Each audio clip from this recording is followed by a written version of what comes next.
Hello friends, today we'll be starting with a new chapter, chapter 7. Chapter का नाम है rotational motion.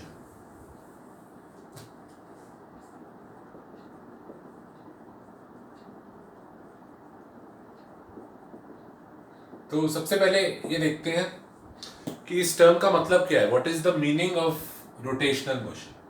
There are two terms, उनको हम compare करते हैं.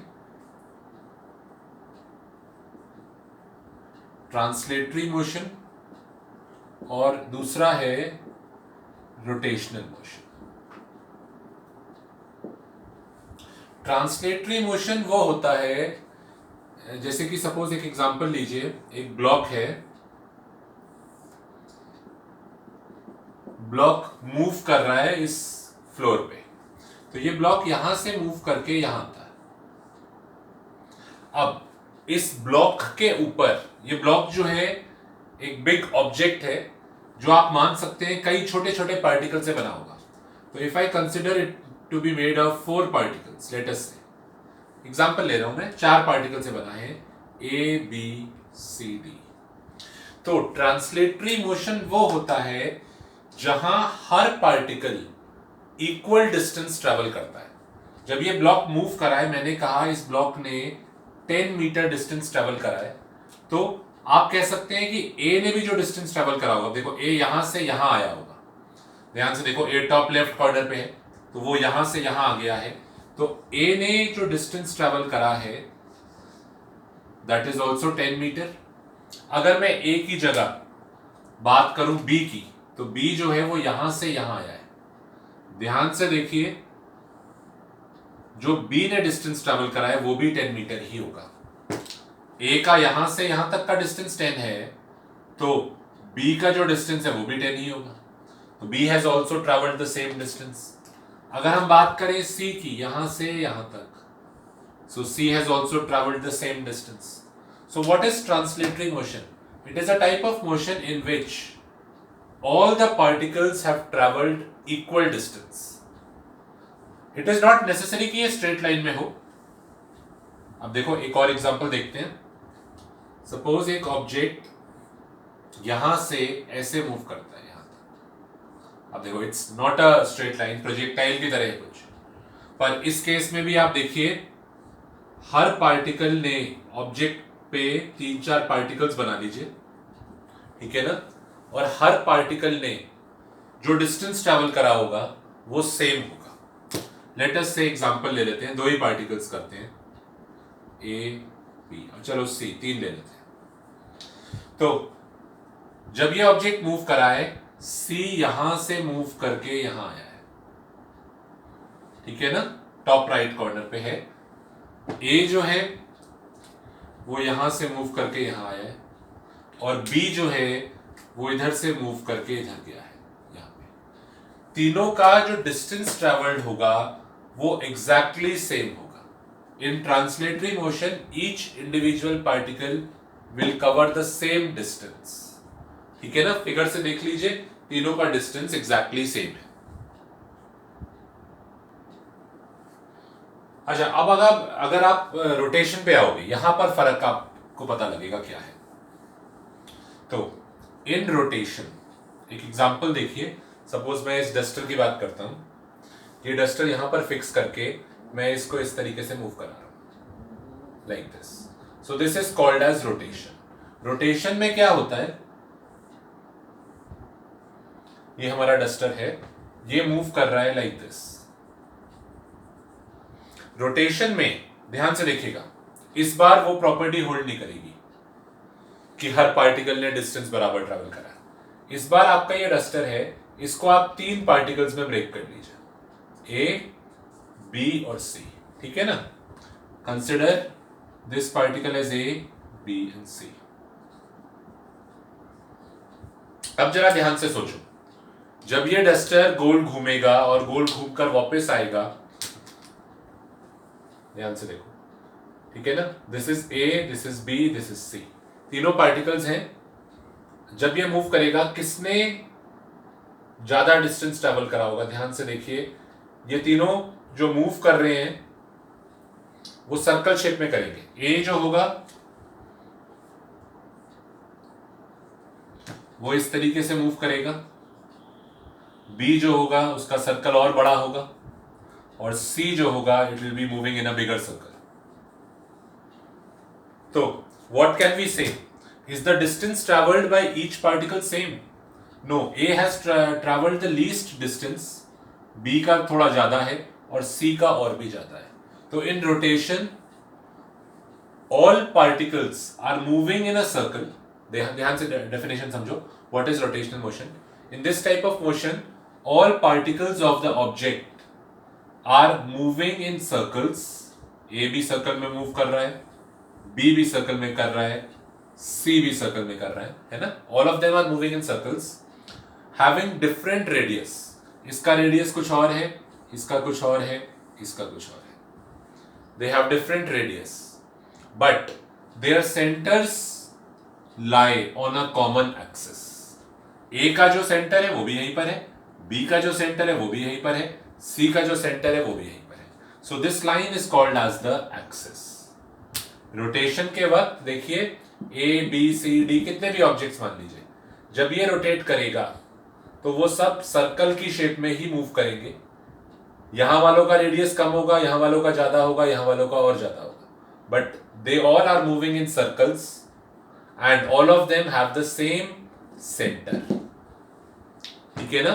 पूरा का पूरा ऑब्जेक्ट ही गोल घूम रहा है, तो उसके हर पार्टिकल का शेप सर्कल बन रहा है with the centre at the same point.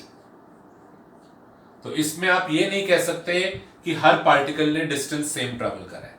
इसको यहां से कंपेयर करिए. सपोज करिए ये डस्टर ऐसे है, ये पॉइंट है ए, ये है बी और ये है सी. पिछली बार से इस बार मैं क्या करता हूं, इसको ऐसे मूव करा रहा हूं लाइक दिस. ध्यान से देखो, it's not a straight line, मैंने ऐसे मूव कराया. अब ये डस्टर यहां आ गया, ए बी और सी. इस बार देखिए सबने डिस्टेंस बराबर ही ट्रेवल करा है. ए का जो डिस्टेंस है वो यहां से यहां तक है, बी का जो डिस्टेंस है वो यहां से यहां तक है, और सी का जो डिस्टेंस है वो यहां से यहां तक है. All of them have travelled. Figure अगर हम थोड़ा नीटली बनाते तो आपको क्लियरली दिखेगा कि तीनों का डिस्टेंस बराबर है. This is called as translatory motion. Translatory motion में all particles travel equal distances, सबका बराबर है. ठीक है ना. तो ट्रांसलेटरी मोशन में they will travel equal distance.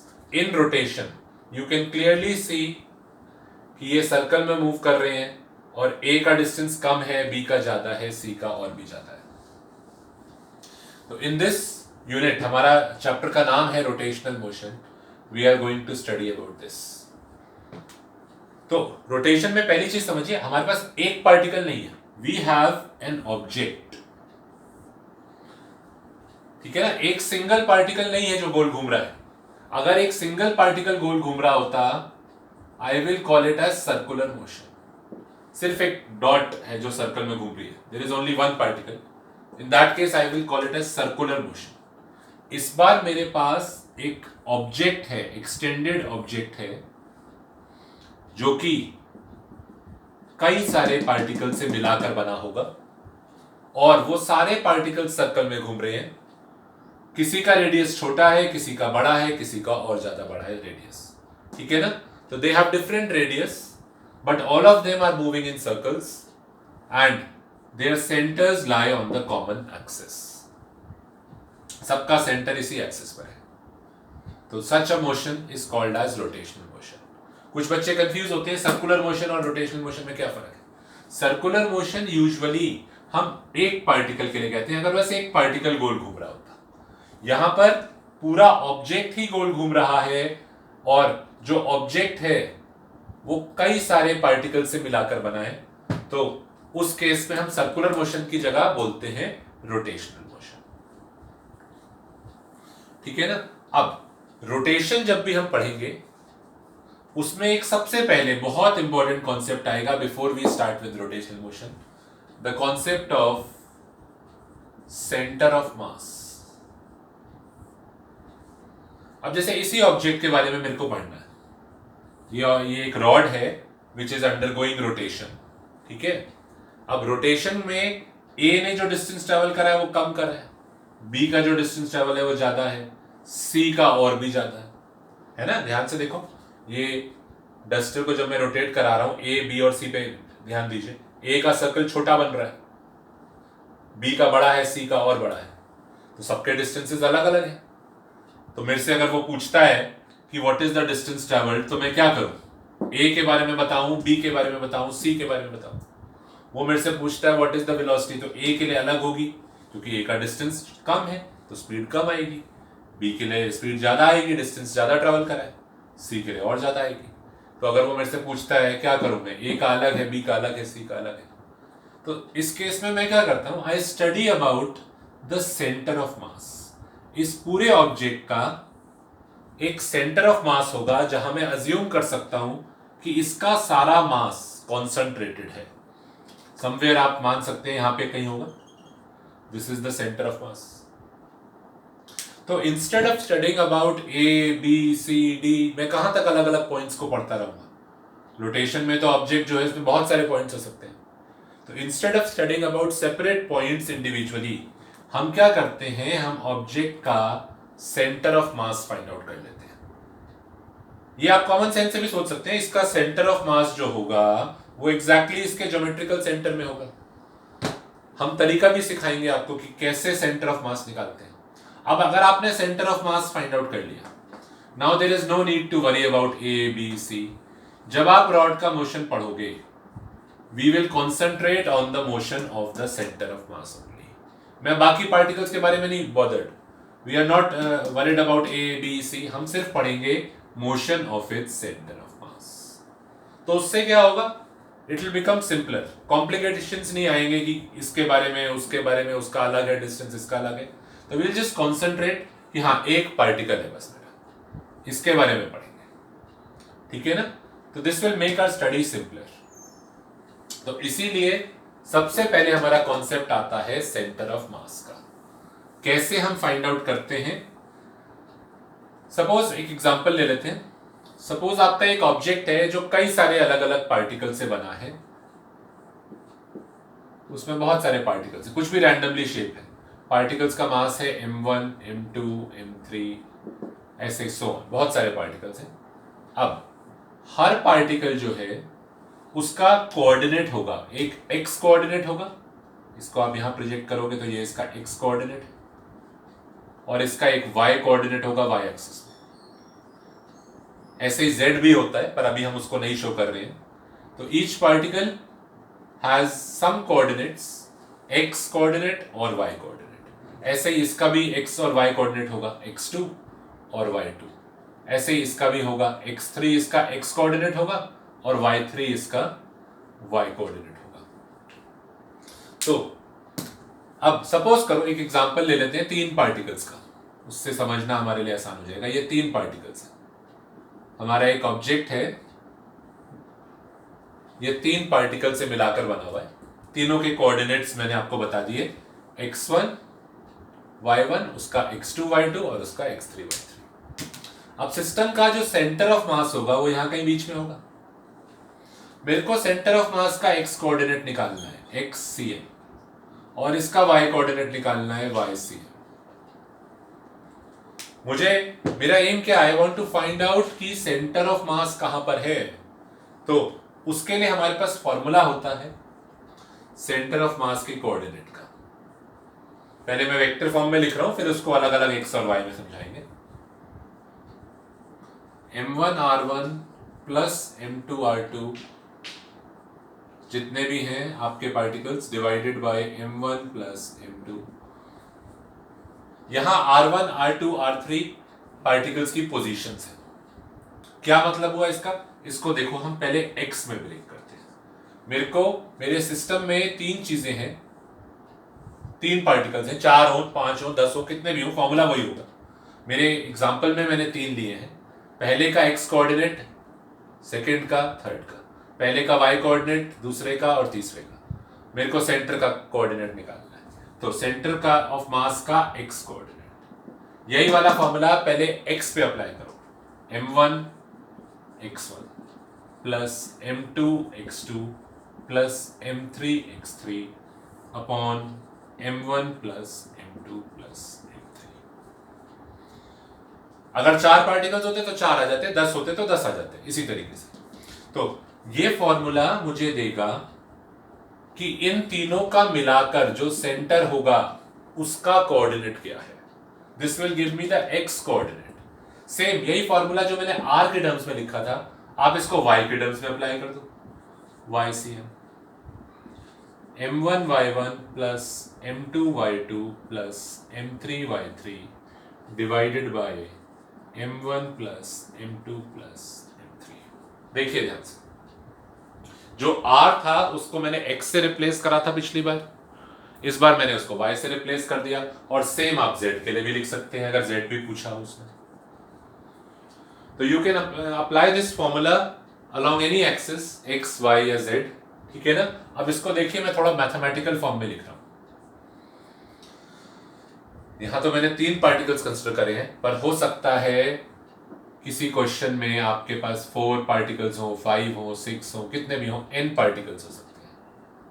तो इसको समझने में बहुत आसान है, पर मैथमेटिकली लिखेंगे कैसे। न्यूमरेटर में क्या है, m1 x1, फिर m2 x2, फिर m3 x3, यानी mi xi। कोई पूछता है mi xi क्या है, i की वैल्यू पहले 1 ले लो तो बन गया m1 x1, फिर i की वैल्यू 2 ले लो m2 x2, फिर i की वैल्यू 3 ले लो m3 x3, और उन सबको ऐड कर दो तो समेशन साइन लगा दिया मैंने। समेशन ऑफ mi xi, और i की वैल्यू 1 से चलना शुरू होगी और n तक जाएगी, यानी सबसे पहली बार i 1 होगा, m1 x1, ये वाली टर्म।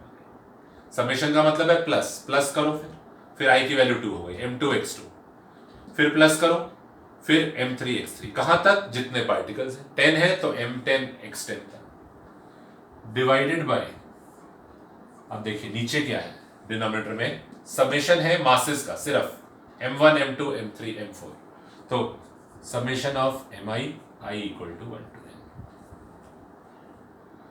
तो ये मैंने फॉर्मूला मैथमेटिकली लिखा है, मैथमेटिकली देख के थोड़ा सा मुश्किल लग रहा है ये, पर अप्लाई करने में बहुत सिंपल है। अप्लाई करने में बस इसका ध्यान रखो, m1 x1 m2 x2 m3 x3 जितने हो ऐड कर दो, divided by m1 m2 m3 जितने हो उनको ऐड कर दो। सेम अप्लाई करो x में, सेम अप्लाई करो y में, और सेम अप्लाई करो z में। तो उससे क्या होगा, तुम जो सेंटर ऑफ मास होगा हमारे सिस्टम का, जहां पे भी कहीं होगा, उसका x कोऑर्डिनेट आ जाएगा, उसका y कोऑर्डिनेट आ जाएगा, और अगर z एक्सिस भी होती, ये x है, ये y है, ये z है, तो उसका z कोऑर्डिनेट भी आ जाता। ठीक है, तो तीनों के अलॉन्ग अलग अलग अप्लाई कर सकते हो। यहां पे जो देखो, मैंने ये फॉर्मूला वेक्टर फॉर्म में लिखा है, कई बार वेक्टर में भी क्वेश्चन पूछ लेगा, वो कहेगा जो पहला पार्टिकल है उसका पोजीशन वो आपको वेक्टर फॉर्म में दे देगा 2i + 3j। बात वही है, उसका x कोऑर्डिनेट 2 है, y कोऑर्डिनेट 3 है, तो वेक्टर फॉर्म में दे देगा, तो उसको मैंने x और y और z में अलग अलग कर दिया। सपोज 2i + 3j + 4k दिया है, पहले पार्टिकल की जो पोजीशन है, मैं जिसको r1 बोल रहा हूं, वो ऐसे दी है। इसका मतलब है उसका x कोऑर्डिनेट 2 है, y कोऑर्डिनेट 3 है, z कोऑर्डिनेट 4 है, तो इसीलिए मैंने अलग अलग फॉर्म में लिख दिया उसको। ठीक है ना, एक एग्जांपल देखते हैं, this will become very clear. बहुत ही आसान कॉन्सेप्ट है।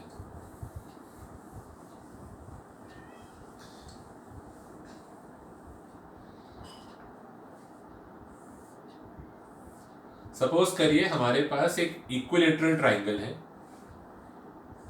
3 पार्टिकल्स हैं, इसका मास है 1 kg, इसका मास है 1 kg, और लेटस से इसका मास 2 kg है, और इस इक्विलेटरल ट्राइंगल की साइड जो है वो 1 मीटर है, all of them are 1 metre. अब this is made up of 3 particles, A B C इनके नाम दे देते हैं, या 1 2 3, ये 1 है, ये 2 है, ये 3 है।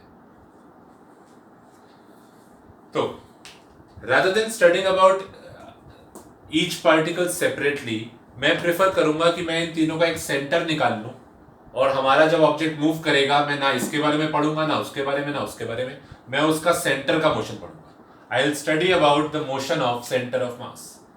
अब सेंटर ऑफ मास जो होता है, कोई कहता है इसके लिए फॉर्मूले की क्या जरूरत है, हमें पता ही है ट्राइंगल का सेंट्रॉइड होगा, ट्राइंगल में जो सेंटर होगा उसका सेंट्रॉइड होगा, पर यहां उतना सिंपल नहीं है। This is the centre of मास, अगर सारे पार्टिकल्स सेम मास के होते, हाँ, अब आप कह सकते थे कि जो सेंटर ऑफ मास होगा वो एग्जैक्टली ज्योमेट्रिकल सेंटर में आएगा, जो उसका सेंट्रॉइड है ट्रायंगल का। पर अगर मासेस बराबर ना हो तो फिर नहीं आप कह सकते। अब सपोज करिए ये वाला हैवी है, इसका मास थोड़ा ज्यादा है, या लेट अस से इसका मास और ज्यादा बना देते हैं 5 kg, तो क्या होगा, इसका इफेक्ट ज्यादा होगा। तो सेंटर ऑफ मास आपके ज्योमेट्री वाले सेंटर पे नहीं होगा, वो थोड़ा सा उसकी तरफ शिफ्ट हो जाएगा समवेयर हियर। यानी the centre of mass is closer to heavier side. सिर्फ सेंटर नहीं है, देखो फर्क है, I am not calling centre. कोई कहता है ये कैसे सेंटर हो गया, मैंने सेंटर वर्ड यूज ही नहीं करा, मैंने बोला है सेंटर ऑफ मास। अगर ज्योमेट्री वाला सेंटर निकालोगे तो वो तो यहां कहीं आएगा, पर मैं ज्योमेट्री का सेंटर नहीं निकाल रहा हूं, मैं उसके मास का सेंटर निकाल रहा हूं, तो मासेस पे भी तो फर्क पड़ेगा, जिधर हैवी है उसकी तरफ शिफ्ट हो जाएगा। तो centre of mass will be nearer to the heavier side. ठीक है, तो आप डायरेक्टली ज्योमेट्री वाला लॉजिक नहीं लगाओ, इसलिए हमें फॉर्मूले की जरूरत है। तो इस केस में मैं ये तो समझ रहा हूं कि centre of mass exactly centre पे नहीं होगा, थोड़ा सा ऊपर की तरफ शिफ्टेड होगा, है ना, क्योंकि ऊपर वाला हैवी है थोड़ा। जहां आप एक्सपेक्ट करते थे सेंट्रॉइड, सेंट्रॉइड से थोड़ा ऊपर हो जाएगा। अब इस सेंटर ऑफ मास का कुछ एक्स कोऑर्डिनेट होगा XCM, और इसका कुछ वाई कोऑर्डिनेट होगा YCM। मुझे सेंटर ऑफ मास का एक्स कोऑर्डिनेट और वाई कोऑर्डिनेट निकालने हैं। तो क्या करना है, मुझे हर पार्टिकल के कोऑर्डिनेट्स पता होने चाहिए। मैं क्या करता हूं, इस पार्टिकल को मैं M1 नाम दे देता हूं, M1 इज 1 kg। ये M2 है, M2 इज 2 kg, और ये M3 है 1 kg, M3 है 1 kg। आप किसी भी तरीके से नंबरिंग कर सकते हैं, 1 2 3, किसी को भी कुछ भी बोल दीजिए, बट ध्यान रखिए कोऑर्डिनेट्स में गलती मत करिए। इसका x कोऑर्डिनेट और y कोऑर्डिनेट इसके साथ लिखो। x1 होता है इसका x कोऑर्डिनेट और y1 होता है इसका y कोऑर्डिनेट। क्योंकि ये ओरिजिन पर ही है तो इसके कोऑर्डिनेट्स होंगे 0,0, यानी x1 और y1। ठीक है ना। ऐसे इसके कोऑर्डिनेट्स आपको देखिए फाइंड आउट करने पड़ेंगे। इसका x कोऑर्डिनेट जो आएगा वो क्या होगा, थोड़ा सा सोचो, ज्योमेट्री लगाओ, तीनों पार्टिकल्स के पहले अलग अलग कोऑर्डिनेट्स निकाल लो, तभी सेंटर ऑफ मास निकलेगा। तो इसका x कोऑर्डिनेट जो होगा सेकेंड पार्टिकल का x2, और इसका y कोऑर्डिनेट जो होगा y2। अब ट्रायंगल की साइड 1 मीटर है, उसका आधा हो जाएगा ये, यानी इसका x कोऑर्डिनेट हो जाएगा हाफ। और y कोऑर्डिनेट कैसे निकालोगे, उसके लिए आप ये लॉजिक यूज करो कि ये 60 डिग्री है, ट्रायंगल की साइड 1 मीटर है, तो जो परपेंडिकुलर होगा इस ट्रायंगल में मैं sin 60 लिखता हूं, sin 60 होगा परपेंडिकुलर अपॉन हाइपोटेन्यूज p/1, तो परपेंडिकुलर आ जाएगा √3/2, यानी इसका जो y कोऑर्डिनेट होगा सेकेंड पार्टिकल का वो हो जाएगा √3/2। ठीक है, थोड़ा सा बेसिक क्लास 10th की ज्योमेट्री है। इसका y कोऑर्डिनेट यानी ये परपेंडिकुलर डिस्टेंस आपको निकालना था, ज्योमेट्री से निकाल लिया मैंने, इक्विलैटरल ट्रायंगल में 60 डिग्री का एंगल था। कुछ नहीं समझ में आया है तो वीडियो को पॉज करिए और फिगर को ड्रॉ करो और अपने आप ट्राई करो। सिर्फ वीडियो देखने से नहीं होता, you have to try it on your own. Paper पे इसको ड्रॉ करिए, अपने आप फाइंड आउट करिए, वीडियो को पॉज करके फिर आगे कंटिन्यू करो। ऐसे ही जो थर्ड पार्टिकल है इसका जो x कोऑर्डिनेट है वो तो 1 हो गया, और y कोऑर्डिनेट इसका 0 हो जाएगा। ठीक है, तो just pause the video now and try to understand कि क्या आपको ये तीनों के कोऑर्डिनेट समझ में आए हैं। अगर यही नहीं समझ में आ रहा तो सेंटर ऑफ मास निकालना तो बात की बात है। पहले तो जो क्वेश्चन में आपको 3 पार्टिकल्स दिए गए हैं उनके कोऑर्डिनेट्स तो समझ लो ना। यहाँ ये x1 y1 है, ये x2 y2 है, ये x3 y3 है। ठीक है, अगर यही नहीं समझ में आएगा तो सेंटर ऑफ मास कैसे हम समझेंगे। तो प्लीज पहले ये देख लीजिए कि क्या आपको ये तीनों पार्टिकल्स का मास और इनके कोऑर्डिनेट्स क्लियर हुए, उसके बाद आगे चलेंगे। चलिए ठीक है, अब देखते हैं, हमने तीनों का डेटा तो लिख लिया, अब हम फाइंड आउट करते हैं एक्स कोऑर्डिनेट इनके सेंटर ऑफ मास का, जो कि यहां कहीं होगा, उसका एक्स कोऑर्डिनेट एक्ससीएम और उसका वाई कोऑर्डिनेट वाईसीएम। तो वी हैव 3 पार्टिकल्स, तो हमारा फॉर्मूला 3 तक अप्लाई होगा, m1x1 plus m2x2 plus m3x3 upon m1 plus m2 plus m3। ठीक है, try to solve it on your own. m1x1 1 into 0 plus m2x2 2 into half plus m3x3 1 into 1 upon 1 plus 2 plus 1 4। तो ये तो 0 हो गया, ये 1 हो गया, ये 1 हो गया, 2/4 यानी 5। एक्स कोऑर्डिनेट आ गया 0.5। अब y कोऑर्डिनेट निकालते हैं सेंटर ऑफ मास का। m1 y1 इसी तरीके से y में लगा दो, तो m1 y1 1 into 0 plus m2 y2 2 into √3/2 plus m3 y3, m3 1 kg है और y कोऑर्डिनेट उसका 0 है, तो 1 into 0 divided by m1 plus m2 plus m3, तो 4। तो टोटल कोऑर्डिनेट आ गया √3/4। क्योंकि z कोऑर्डिनेट्स की जरूरत ही नहीं है, इनके x और y ही हमें दे रखे थे, तो z एक्सिस के अलोंग तो कुछ हो ही नहीं रहा है, तो हमें z निकालने की भी जरूरत नहीं है। तो क्या आया x कोऑर्डिनेट 0.5, x कोऑर्डिनेट आया 0.5 और y कोऑर्डिनेट आया है √3/4।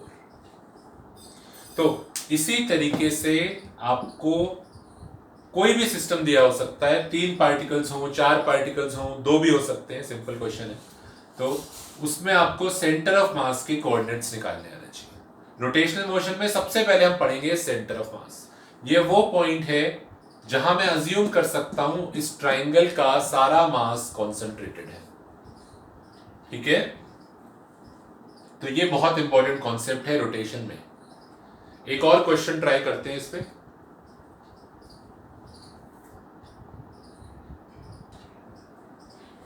देखिए typical question, in a carbon monoxide molecule take the bond length as 10 nanometre, find the distance of the centre of mass from the oxygen atom.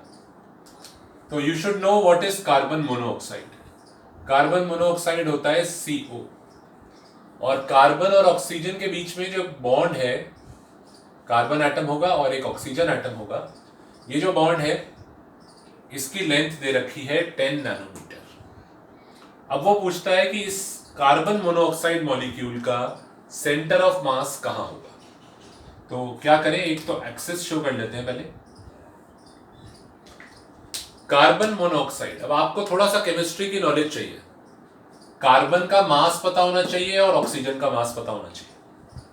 Chemistry में अगर आपने पढ़ा हो कार्बन मोनोऑक्साइड मॉलिक्यूल, तो carbon का मास 12 और ऑक्सीजन का 16 होता है।